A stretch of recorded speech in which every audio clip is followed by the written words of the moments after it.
Volleyball has produced legends, rivalries, dynasties.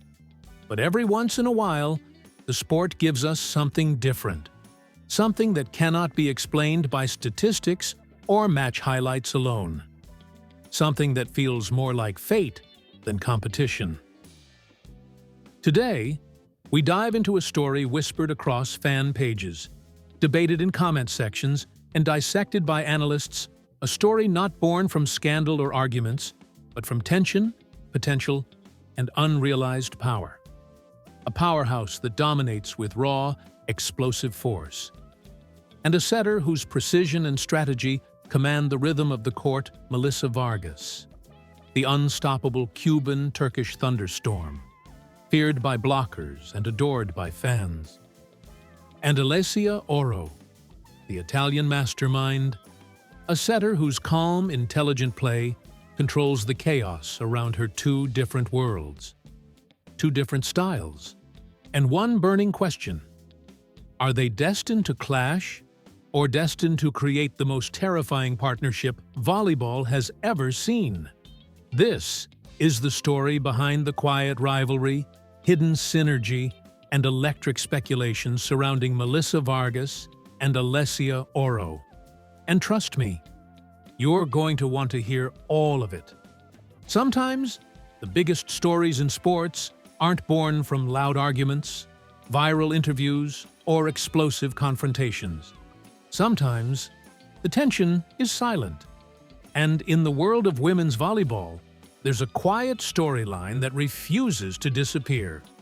A subtle rivalry not of personalities, but of philosophies, a matchup between unstoppable power and uncompromising precision. Two players, two styles, two visions of how volleyball should be played.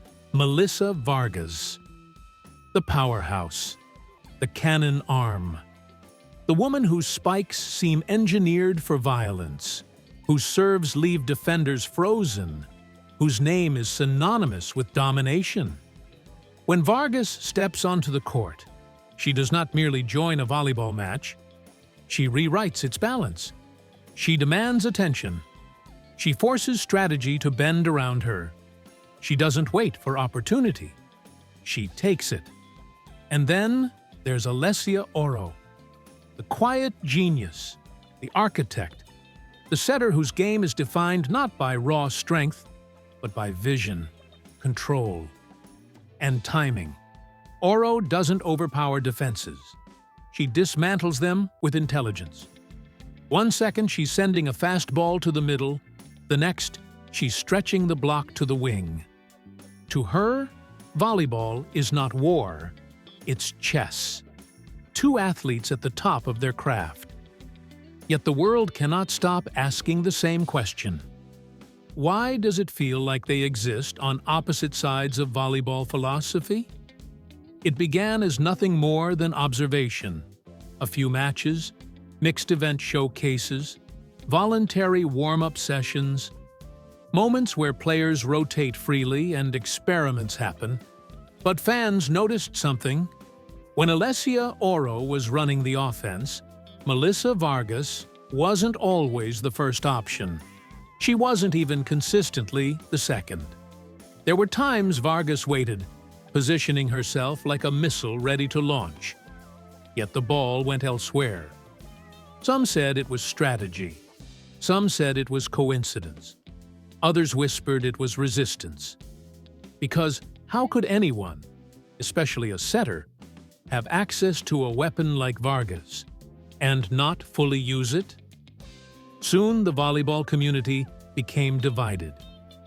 There were those who believed Orro was making a statement, that volleyball cannot depend on one player, no matter how powerful, that predictable plays, even executed by a superstar, eventually break down under high-level defenses. And then there were those who fired back. When you have Alessia Vargas, you don't strategize around her, you unleash her. The debate exploded online, not because of drama, but because their styles represent two eras of volleyball. Alessia Vargas embodies the evolution of physical dominance, where power, vertical explosion, and speed redefine what is possible. Alessia Orro represents the heritage of the traditional European setter, valuing balance, tempo, and distribution over singular force. So the question becomes almost philosophical. Who truly controls a volleyball match? The one who sets the ball, or the one who finishes it? And here's where things get even more interesting. Analysts have argued that if Orro and Vargas ever ended up on the same club team or national lineup, it could become either the most destructive duo volleyball has ever seen or the most fragile, because brilliance must align. Trust must match tempo. Strategy must meet power without compromising identity. Could Orro adapt her system to spotlight Vargas? Or would Vargas be forced to blend into Orro's balance-first game? Or would both evolve into something greater than either could be alone? That unknown, that what if, is what makes this story addictive. Not because there is conflict, but because the potential is terrifying. Imagine a setter with perfect court vision feeding a hitter capable of ending rallies with a single swing. Imagine every block shaking, every defender guessing every set an opportunity, not a question.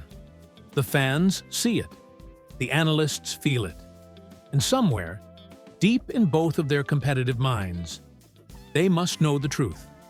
If their paths ever align, truly align, the volleyball world will not be ready.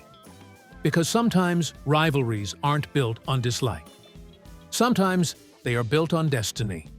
The idea that two contrasting forces may one day collide, not as opponents, but as partners, and rewrite everything. Until then, the story continues. Silent, intriguing, electric. Power versus precision. Force versus strategy. Melissa Vargas versus the possibility of being unstoppable. Only if the perfect setter chooses to unleash her, and Alessia Orro, holding the keys to balance, systems, tempo, and control, stands at the center of one burning question. If she ever sets the full potential of Melissa Vargas, would volleyball ever be the same? Or will the world one day witness a combination so dangerous, so perfectly engineered, that volleyball strategy books will have to be rewritten? Only time will tell. But one thing is certain. If Melissa Vargas and Alessia Orro ever unite as teammates, setters, hitters, rhythm, and destruction, volleyball will never look the same. Before you go, hit that like button if you enjoyed this story, and subscribe so you don't miss the next deep dive into volleyball's icons, mysteries, and rising legends.